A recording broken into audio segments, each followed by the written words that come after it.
আজকের ভিডিওতে আমরা আরো একবার ফিরে এসেছি লাইস ট্রিটমেন্ট নিয়ে, যেখানে আমরা দেখাবো কিভাবে আমরা পার্মানেন্টলি উকুনের সমস্যা দূর করব। যেমন আপনারা দেখছেনই ম্যামের চুলে কতগুলি নিডস হয়ে আছে, সো এগুলি পরিষ্কারভাবে দূর করা অত্যন্ত প্রয়োজন। সো চলুন দেখা যাক কিভাবে প্রসিডিউরটা আমরা এক্সিকিউট করছি।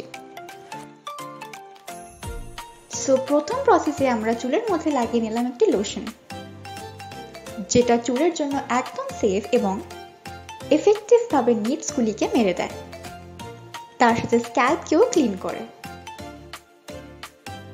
তারপর লোশনটি কিছুক্ষণের জন্য অ্যাবজর্ব করার জন্য আমরা ক্যাপ দিয়ে হেয়ারকে কভার করে কিছুক্ষণের জন্য রেখে দিলাম। তারপর আমরা করে নিয়েছিলাম হেয়ার ওয়াশ, আর হেয়ার ওয়াশ করার পর এখন আপনারা দেখতেই পাচ্ছেন যে চুলটা অনেকটা পরিষ্কার লাগছে আর নিডস গুলো অনেকগুলি দূর হয়ে গেছে।